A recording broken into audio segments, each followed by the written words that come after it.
Let us make man in our image.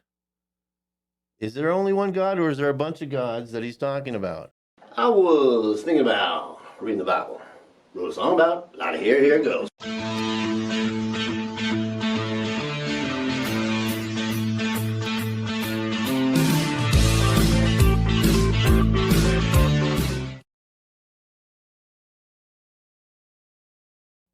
Not a Christian, never read the Bible, but I've always been very curious about what's in this book. So let's read it together.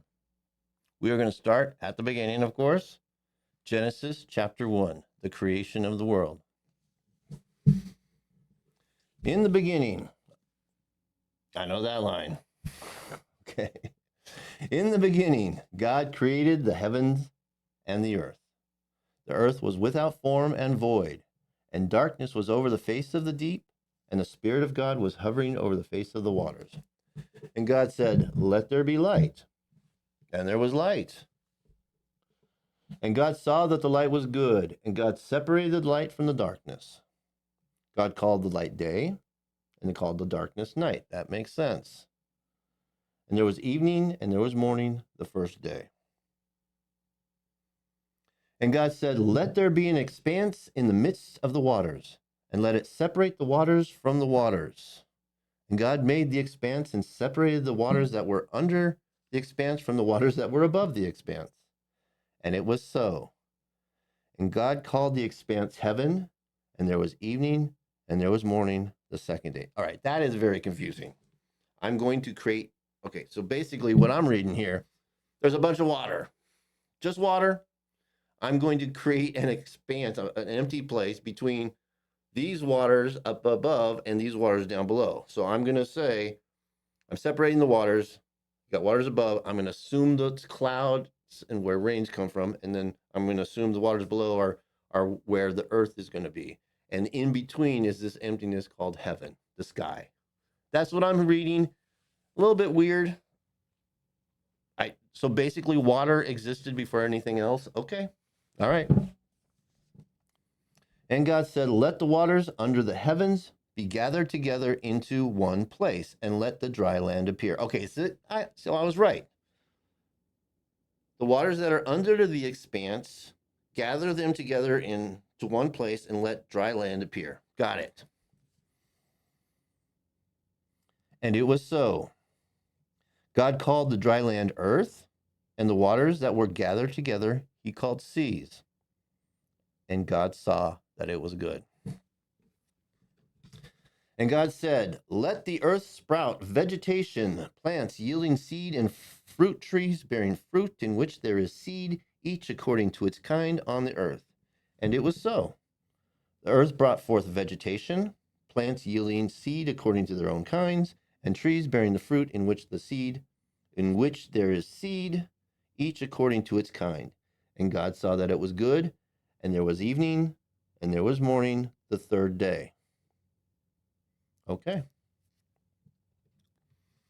And God said, "Let there be lights in the expanse of the heavens to separate the day from the night. And let them be for signs, for seasons, and for days, and for years.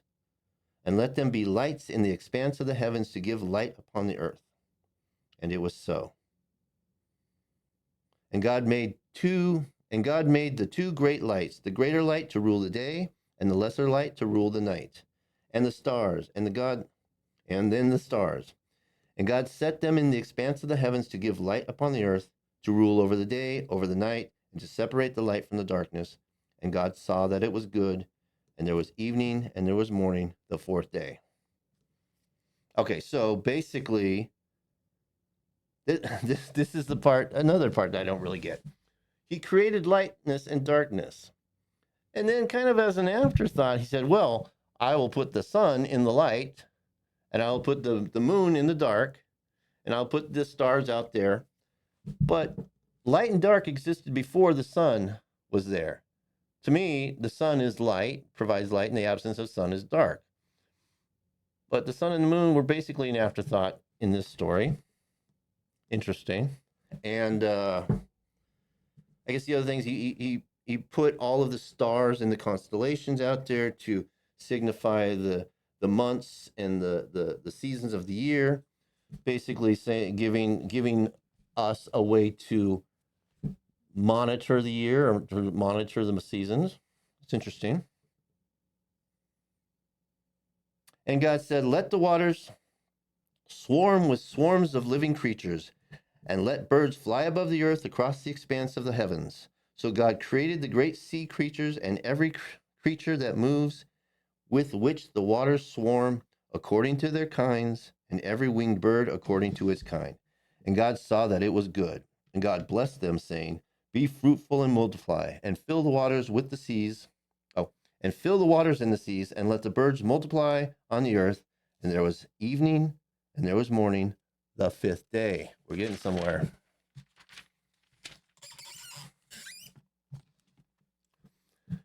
And God said, "Let the earth bring forth living creatures according to their kinds, livestock and creeping things, and beasts of the earth according to their kinds." And it was so. And God made the beasts of the earth according to their kinds, and the livestock according to their kinds, and everything that creeps on the ground according to its kind. Man, they like to repeat themselves. And God saw that it was good. Then God said, "Let us make man." Then God said, "Let us make man in our image." All right. Let us make man in our image. Is there only one God, or is there a bunch of gods that he's talking about? Who are these others that he's let us make man in our image? That's very interesting. Now, I do know, I guess people could say, well, us, Father, Son, Holy Ghost, but I don't think, tell me if I'm wrong, I don't think the concept of the Father, Son, and Holy Ghost, the Trinity, was a thing back in Adam and Eve days. I think there was one God. Of course, if you believe in the ancient aliens, then there is more than one. Let us make God in our image. I don't know. Very interesting. I would like to understand what that is supposed to be. Okay, starting over. Then God said, "Let us make man in our image, after our likeness." After our likeness. Okay. See, this to me, this is a line that basically supports the ancient aliens guy, you know, from Netflix. Um, but if it's not that, if this is a valid line that can be explained outside of that, I would like to know. Let me know. All right, here we go. One more time. Then God said, "Let us make man in our image, after our likeness, and let them have dominion over the fish of the sea, and over the birds of the heavens, and over the livestock, and over all the earth, and over every creeping thing that creeps on the earth." So God created man in his own image. In the image of God, he created him. Male and female, he created them. And God blessed them. And God said to them, "Be fruitful and multiply, and fill the earth and subdue it, and have dominion over the fish of the sea, and over the birds of the heavens, and over every living thing that moves on the earth." And God said, "Behold, I have given you every plant yielding seed that is on the face of all the earth, and every tree with the seed in its fruit. You shall have them for food. And to every beast of the earth, and to every bird of the heavens, and to everything that creeps on the earth, everything that has the breath of life, I have given every green plant for food." And it was so. And God saw everything that he had made, and behold, it was all very good. And there was evening, and there was morning, the sixth day. And that is the end of chapter 1. The next chapter, we get into the seventh day God rests. But I'm going to sum it up. He creates light and dark before there's a sun. He creates earth and heaven out of an expanse of water. He divides the water into above and below. In the middle there, he creates heaven or the sky. On the bottom part, he turns that portion of water into the earth, land in the earth. And I guess the above part are going to be the clouds. That's interesting. Hey, I would love if somebody could explain that to me in more detail, what they really mean, and or if it's just like I mean, heaven would, basically we're created out of water, the water of life. I've heard that before. I don't know. Let me know. I will see you next chapter. If you're like me and have always wondered why this good book here has become so important to human civilization, then subscribe to this channel and join me in exploring chapter by chapter what's exactly in this thing.